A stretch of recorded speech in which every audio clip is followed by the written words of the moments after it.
Some say Chinese is one of the most difficult languages in the world, and learning it is almost impossible. So learning Chinese, the most difficult thing. 非常非常非常非常非常难. So I'm sort of tone deaf.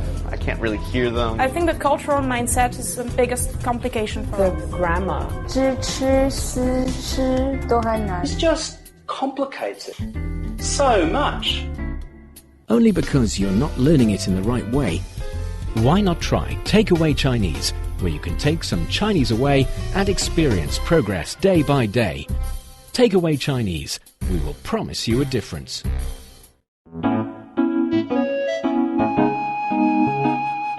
你好，欢迎收听随行汉语 Welcome to Takeaway Chinese. I'm Niu with Tony Reed in the studio. Hi, Tony. What's going on, Niuniu? Very good. Everything's going really well. How about you? Pretty good. I just kind of got off holiday, which is nice, and I'm back to work, but I'm kind of looking forward to the next holiday. Oh yeah, aren't we all? Yes, I always. think so. But I think it's really nice already nowadays because we have, different festivals, many holidays. We have our annual leaves. Yeah. And also we can spend our holidays in different ways. We sometimes travel, not outside of China yet, but outside of Beijing. Yeah. And we can also have staycations. Staycations, yeah, those are kind of cool for a while. Kind of cool. But after a while, it's like, okay, I kind of want to go somewhere. You kind of want to go outside Yeah. because especially for different festivals, there are different celebrating activities in different places. They're always quite cool and fun. Parades and different kinds of treats, food, and all kinds of stuff to get, guilty pleasures. Cutie pleasures. Certainly. So I want to ask you, you've been here in China for quite a long time. You've been learning the language on and off the show. You've been immersing yourself in the Chinese culture and, work here. Anything you find particularly interesting in the Chinese culture? Well, as you mentioned, there are lots of festivals, some that I have learned and some I don't quite understand. And I think that's what gives it some of its mystique and it gives it its appeal. Ooh. So, I think the festivals and just, one in particular, I think is Qingming. It's kind of cool, kind of interesting. Burning. Qingming? Yeah. 你喜欢清明节啊? 清明节. 清明节 is the tomb sweeping day? Yeah. For Qingming festival, we know Qing is clear, Ming is bright. So Qingming is more like during spring days. We have spring outings, we go outside, enjoy the beautiful spring scene, and at the same time do some tomb sweeping to pay our tributes to the ancestors and relatives, late relatives. But if you really love ghosts that much, we do have ghost-related festival here in China. That's 中元节. 中元节. 中元节 is basically a Chinese Halloween. The hungry ghost one? No, it's like the middle of the year. Yeah. Anyway, like you said, there are many fun traditional festivals here in China, and hopefully in this episode we can talk a little bit about them. Let's do it. For our dear listeners, if you're interested in Chinese culture and you want to get to grips with the Chinese language, then this is the show for you. Stick with us for 30 minutes and you soon see the rewards. And for more fun Chinese learning, follow our Facebook page, CRI Learn Chinese, to watch many fun videos and live streams. But now, let's provide you with some free Chinese for takeaway. 清明 端午 重阳 它们是什么？这些都是中国的传统节日，它们是中华民族悠久历史文化的重要组成部分，它们的由来、庆祝方式、节日美食都很有趣，听起来非常复杂，也不会。你要学习汉语，语言背后的文化也很重要。So yeah, this is kind of, I think, the conundrum that I come across when I'm trying to understand some of the things. And yeah, I think this will be a good conversation to learn and maybe hopefully trying to explain some of these customs and festivals, maybe. Yeah. So for the first sentence, 清明、端午、重阳，它们是什么? So this is me asking this This question. is you asking, yeah. So Qingming Festival, Dragon Boat Festival, and Double Nine Festival, what are they exactly? Yes. So obviously Qingming is Qingming Festival, or we could also say Qingming Jie. 清明节, because 节 precisely is festival, and we've already mentioned, 清 is clear, ming is bright. So 清明节 is the clear, bright day. It is also one of the 24 solar terms in China. And 清明节, some people would also translate it as the tomb sweeping day. Right. Tomb sweeping day, 清明节. And 端午节. Duanwujie. So this is the Dragon Boat Festival. It's the Dragon Boat Festival, or I would call it 端午 Festival. So 端午 in Chinese means the starting of the 5th month on the lunar year, because 端午 is the 5th of the 5th month on Chinese lunar calendar. So 端午 Festival, 端午. People say it's Dragon Boat Festival because there are dragon boat racing happening on that festival. Right. And it has something to do with a guy named Qu Yuan. Do you know Qu Yuan's story? Yeah, I think he was an ancient poet of a certain dynasty. Yeah. And when his state got took over by the stronger state, he kind of lost hope and eventually committed suicide.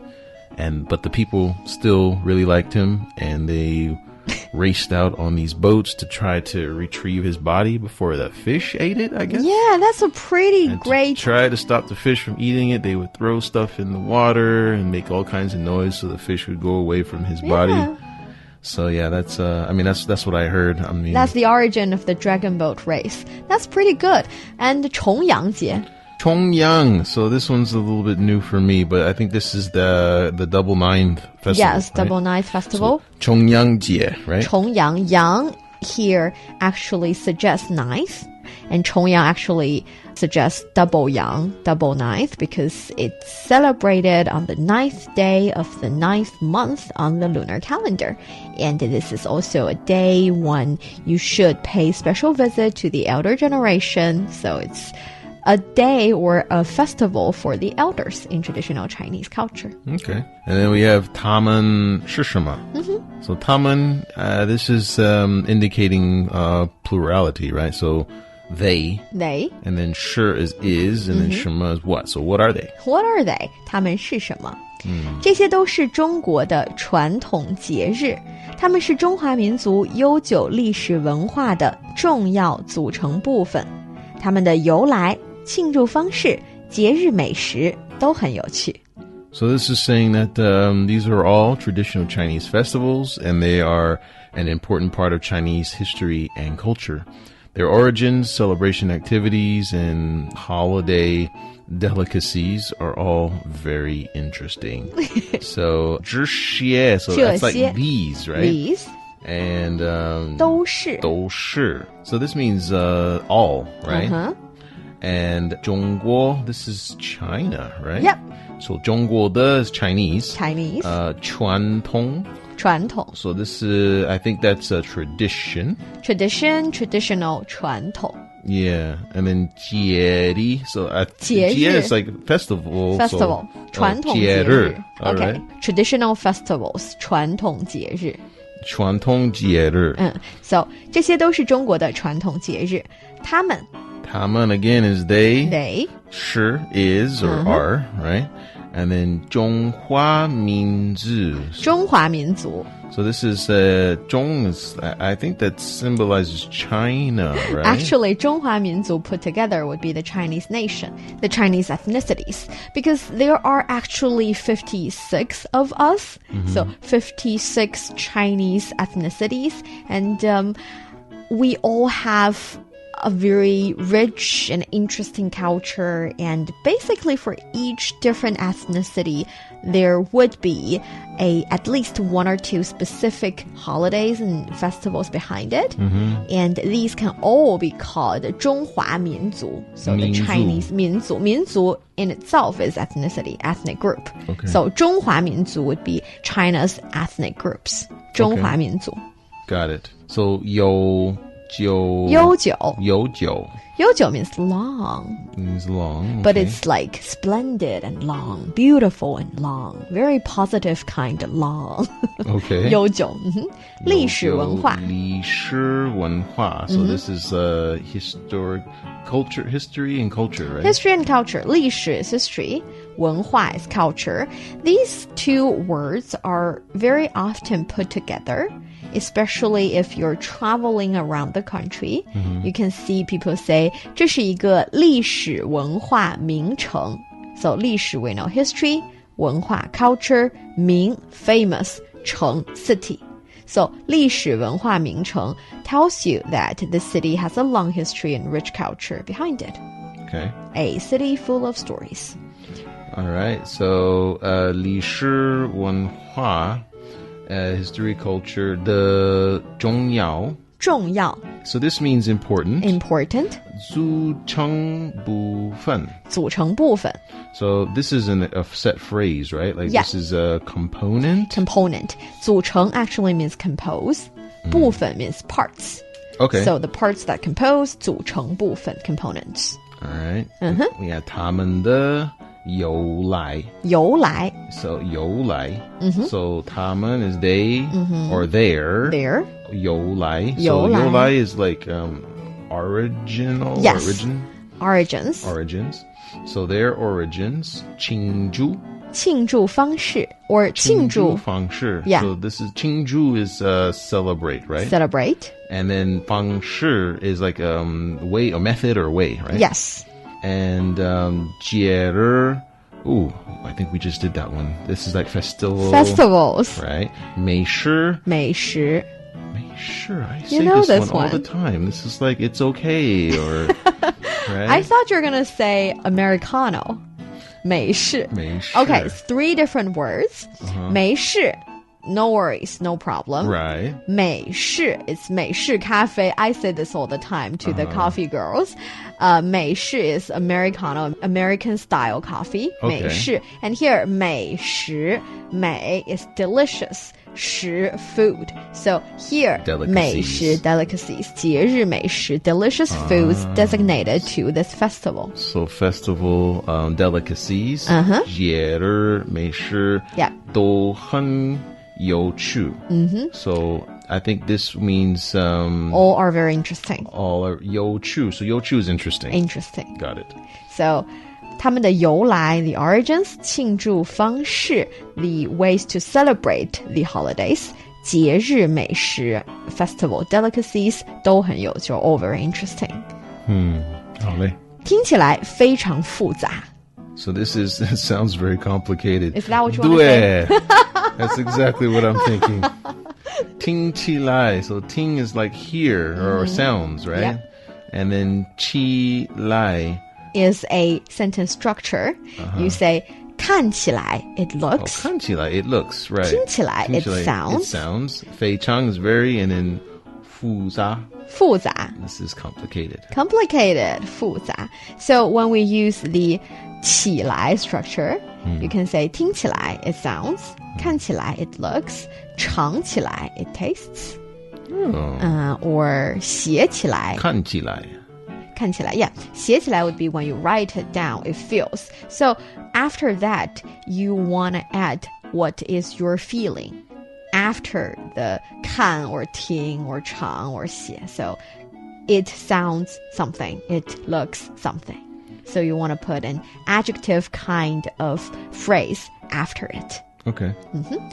all right 也不会你要学习汉语语言背后的文化也很重要 So this is not really. If you want to learn Chinese, the culture behind the language is also very important. Yes, this is so true.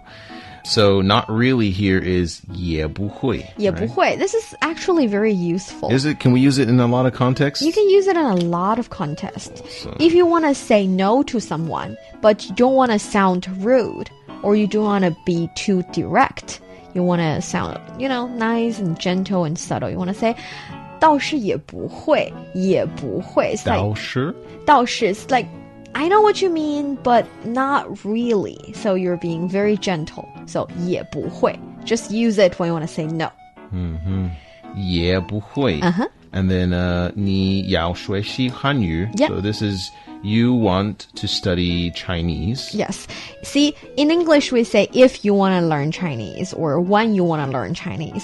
But in Chinese, yes, you can say 如果你要学习汉语 if you want to. But you can also omit that. You can just say 你要学习汉语 you want to learn Chinese. And then you give them the other things you want to say. Yes. Okay.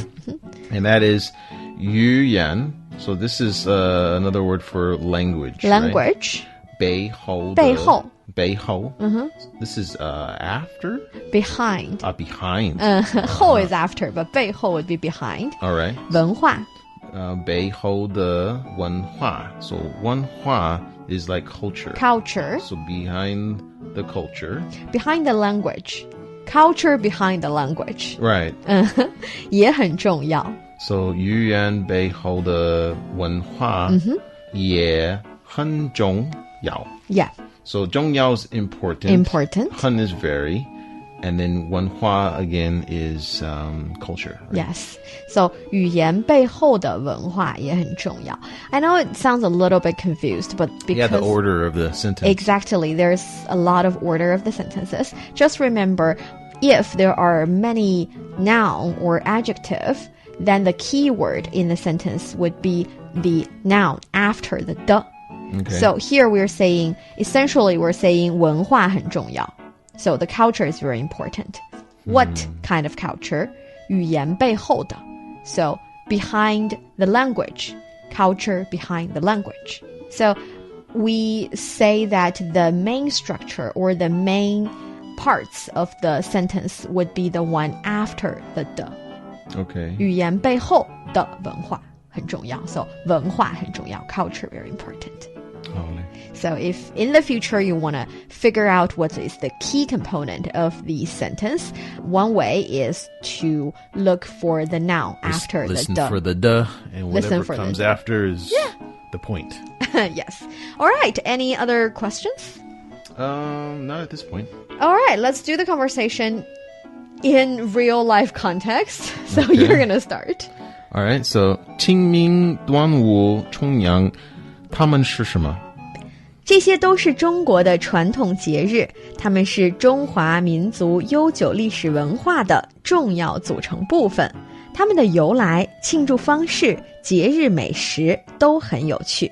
听起来非常复杂。也不会，你要学习汉语，语言背后的文化也很重要。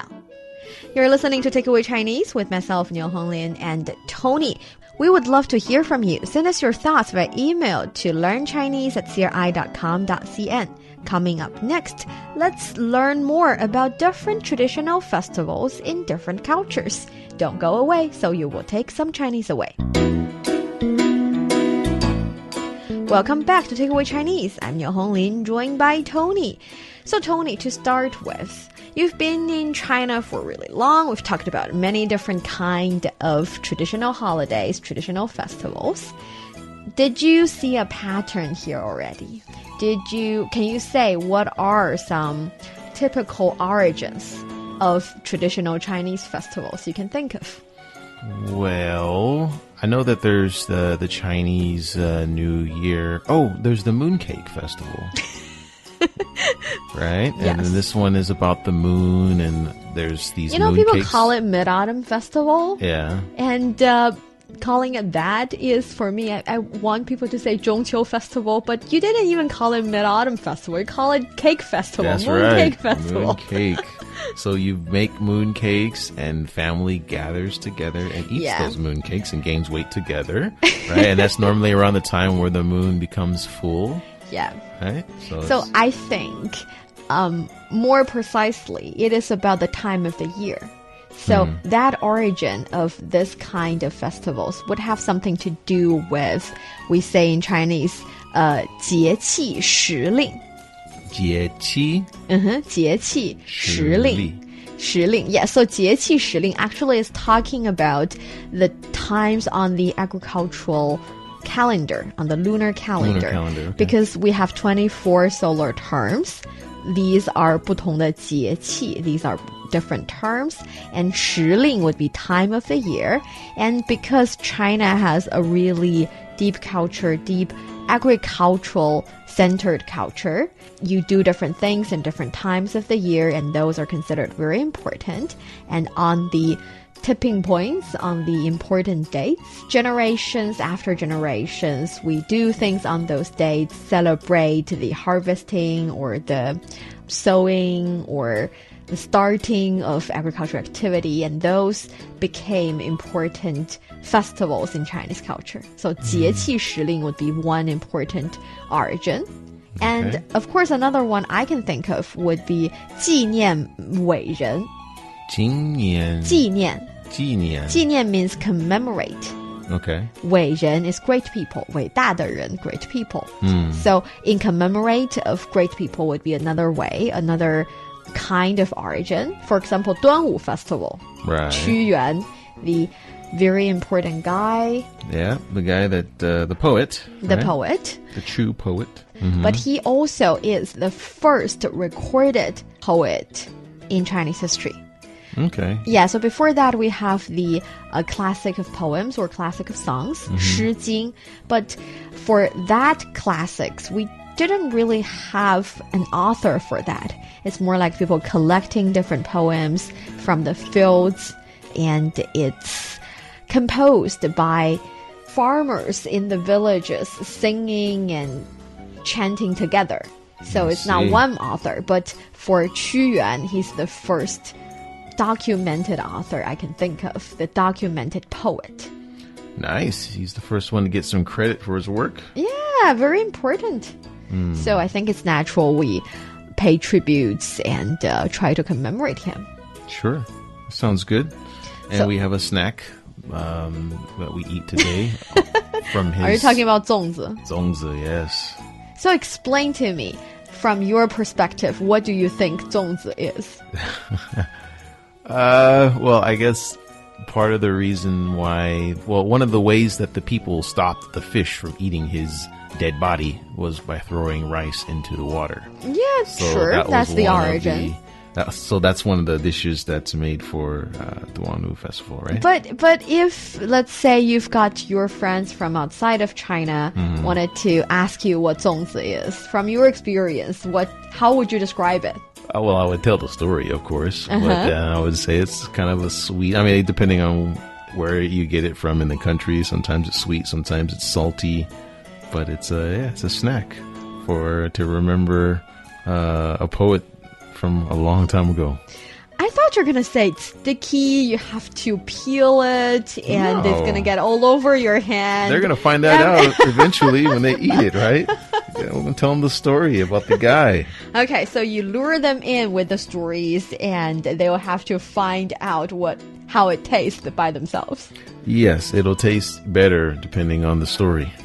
That sounds very much fun. And I have to admit to you, recently when I started to travel a lot in the country, meet a lot of people from different ethnicities, I started to realize I was such a self-centered person. I didn't bother to learn the traditions and holidays and background of other ethnic groups in China, because there are 56 of us and there are many different really fun holidays. I know ethnic groups outside of the Han ethnic groups, like for example the Dai people as well as the Miao people would have their own traditional New Year days, and they have their own festivals. They also have the festival where you pour water on each other as good blessings. Oh, I've heard a little bit about that. Yeah, there are many different fun traditions and fun festivals. And I want to ask you, is there any other traditional festivals in other cultures that you're particularly interested in, or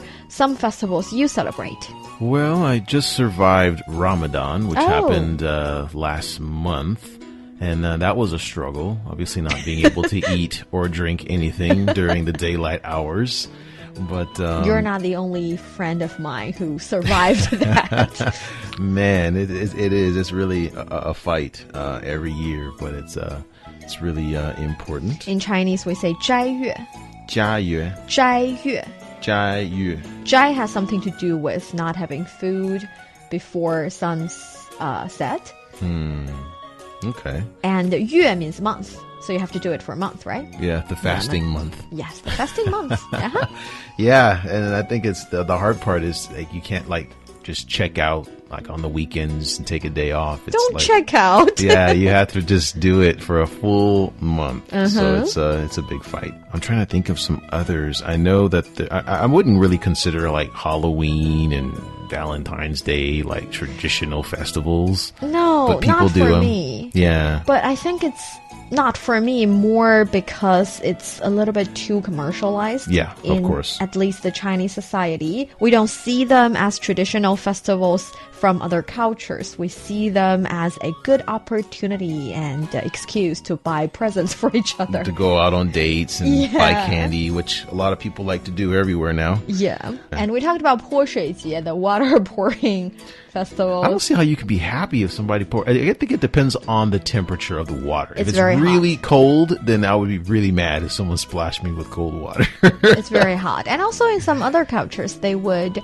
spread rice on you. Raw rice is also a kind of blessing. I feel like it's done for like weddings too. Like I've seen that before. Yeah, there's a lot of interesting practices from a lot of people from all over the world. Yeah. I know there's a Obode or Bodai Day. Oh, This is like a Buddhist holiday, the right? Buddhist holiday, yes. I would imagine there's a lot of prayer of some sort during this day. Not really sure, but different holidays because of different reasons, for sure. And one thing here in China is that because we have 56 ethnic groups, it's not practical for us to have a day off whenever there is a holiday. That would be pretty awesome, though. That would be pretty awesome, but 56 days off a year. How amazing would that be? it's going to be much more than that because there are more than one holidays in each ethnic group. Yeah. So we're going to have so many days off and we don't get anything done, so it's not practiced in that way. On the other hand, we would have some national holidays that you can have your days off, and depending on your ethnic group, you would have your traditional holidays celebrated your days off. You know, see their celebrations and learn about it, and see them being very happy makes me happy too. Yeah, it's kind of cool to learn a little bit more about your neighbors, people around you, and yeah, I think it brings people together. Yes, just like we said in the conversation, 传统节日是中华民族历史文化的重要组成部分. Very important part of the culture. 很重要。